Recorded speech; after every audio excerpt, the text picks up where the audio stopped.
voltando aqui, pessoal, falando então com mais detalhes um pouquinho, né, sobre os líquens. Então, como eu estava dizendo anteriormente, quando a gente for estudar em ecologia, a gente vai ver esses diferentes tipos de associações, né, tanto associação de mutualismo, parasitismo, entre predadores, enfim, diferentes tipos de associações. Mas aí, para agora, então, o que é importante a gente estudar esse tipo de associação mutualista,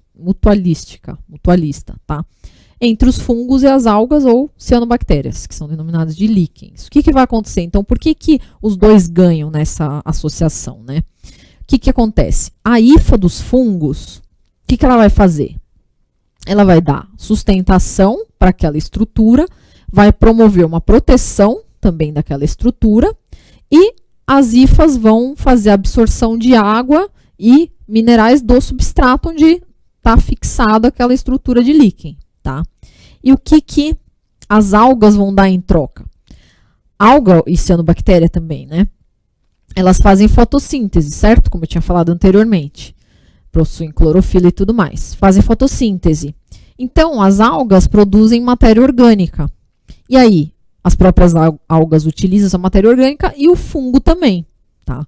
Então, no caso, o fungo promove, ele dá proteção, sustentação e absorção de água e sais minerais, e as algas produzem matéria orgânica e dá para esse fungo ingerir, tá certo? Então, tem essa troca aí, né? Por isso que os dois são beneficiados, tá certo?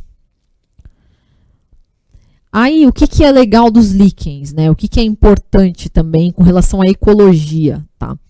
Nas sucessões ecológicas, os líquens são pioneiros. O que quer dizer isso? Sucessão ecológica é o seguinte, quando começa a se estabelecer novos organismos em determinado habitat ali. Era um habitat deserto e aí ele começou a ser colonizado por novos organismos, né? Os líquens, eles são pioneiros, ou seja, eles são estruturas que são organismos, né, que vão colonizar primeiro ali.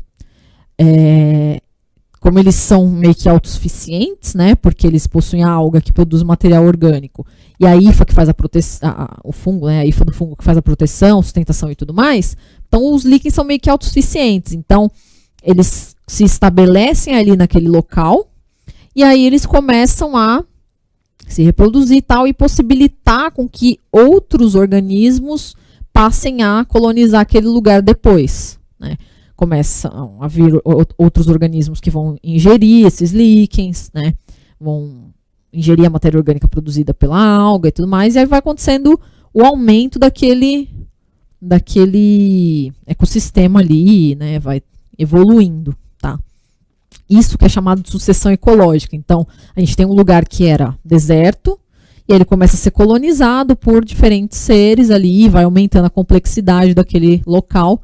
Isso é chamado de sucessão ecológica. Então, os líquens são pioneiros nessa sucessão ecológica, tá certo?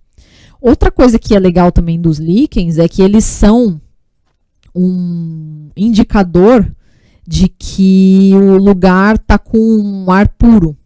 Então, vocês já devem ter visto algumas árvores que possuem uns negocinho redondinho assim, meio branquinho, meio esverdeadinho. Aquilo é o líquen.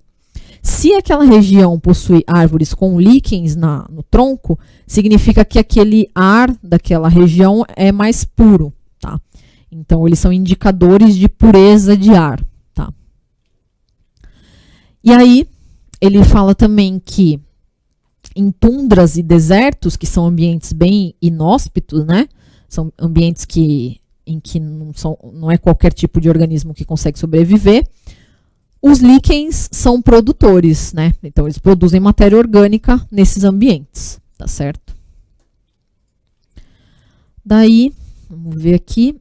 Aqui a gente tem a estrutura de um líquen, né? O esquema da estrutura de um líquen. Então, mostrando aí o que são os sorédios, né? Então, deixa eu circular aqui. Ele fala, né, que os líquens são dispersos, ou seja, a estrutura inteira vai produzir esses fragmentinhos chamados de sorédios, tá? Aqui. E aí esse sorédio é carregado pelo vento e dispersa, e aí carregado, tal, ele vai indo para longe.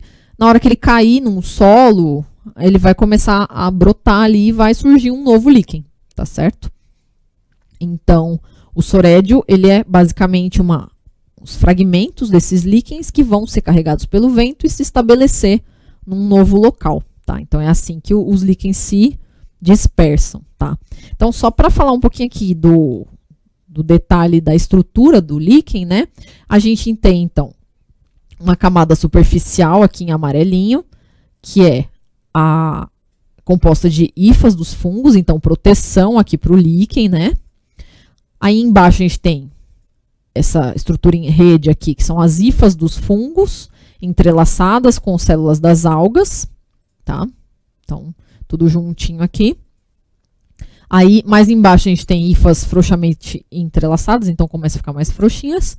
E camada inferior de hifa de fungo, que é para fixar esse líquen no substrato, tá certo? Que ele fala aqui, rocha ou outro substrato. Tranquilo? Então, só mostrando aqui como é que acontece o desprendimento desses sorédios aí para poder proliferar mais líquens, né? Dispersar esses líquens e gerar novas estruturas, tá certo? Tranquilo. Bom, aí, depois de falar um pouquinho sobre isso, né, de algas, líquens e tudo mais, a gente vai falar agora, então, sobre os protozoários, né? Que é um outro tipo de protista além das algas, tá certo? Então, protozoários, né? Eles podem ser seres unicelulares, tá? E eles estão incluídos em ambientes aquáticos ou dentro de outros organismos, tá? Então, eles podem ser parasitas, por exemplo, né?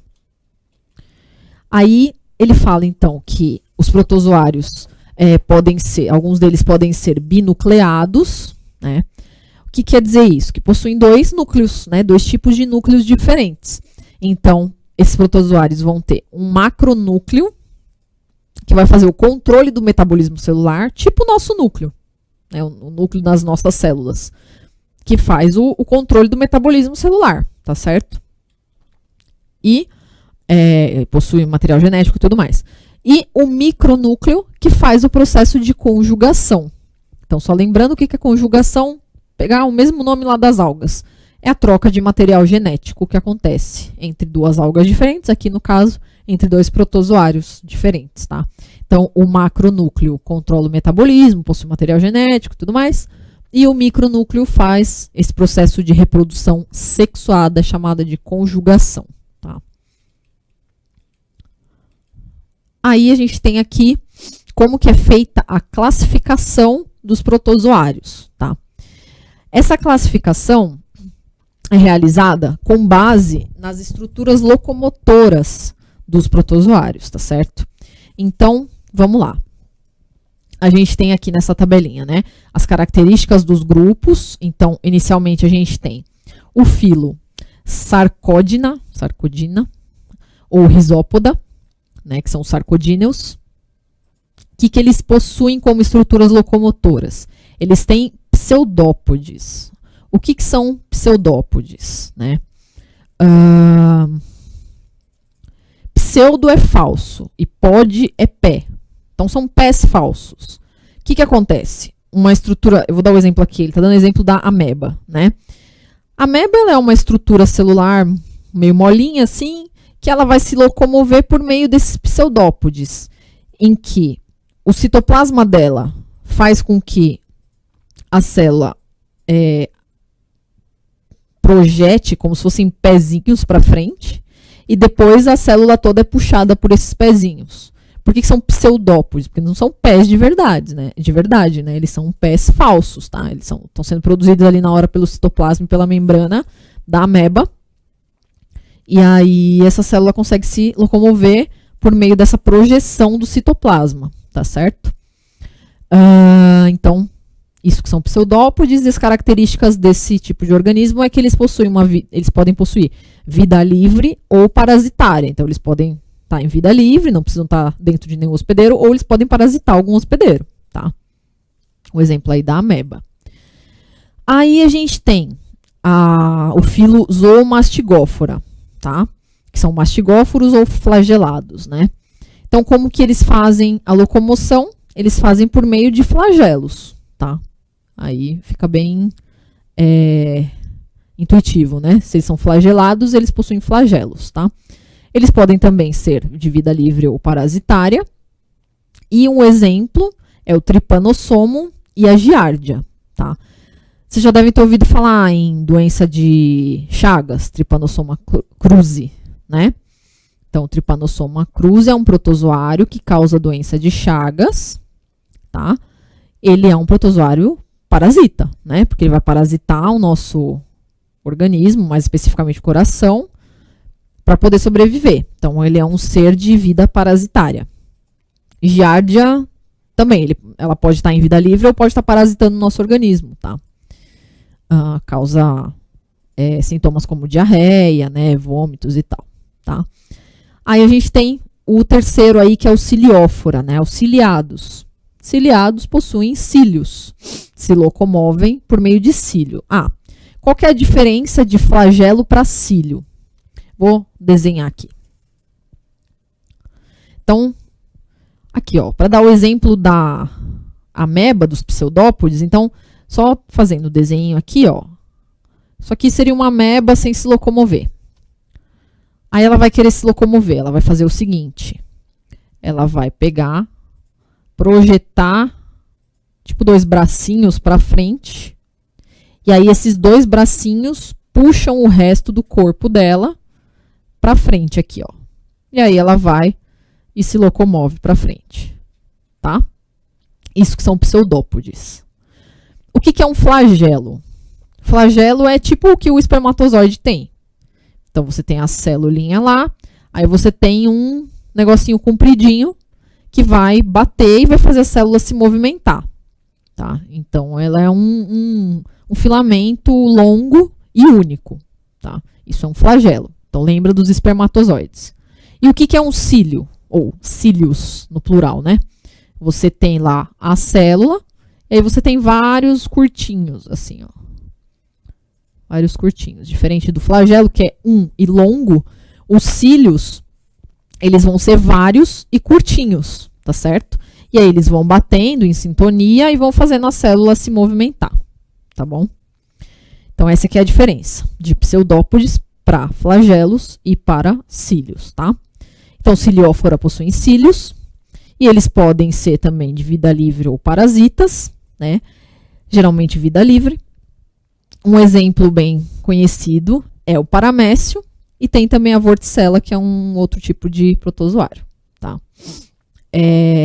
A gente tem o quarto, que é esporozoa ou apicomplexa, tá? Que são os esporozoários. Eles não possuem estruturas locomotoras, desculpa. Eles não possuem esse tipo de estrutura, tá? Tá ausente. Porque são basicamente esporos, né? Que vão se movimentando aí, vão sendo movimentados, no caso, tá? Eles são parasitas intracelulares, então não tem de vida livre, tá? E aí o exemplo é o plasmódio e o toxoplasma, tá? Plasmodium vivax causa malária e toxoplasma causa toxoplasmose, tá certo? Então, 2 doenças aí causadas por esses protozoários parasitas intracelulares. Tranquilo? Vamos dar mais um tempinho aí e daqui a pouco eu continuo.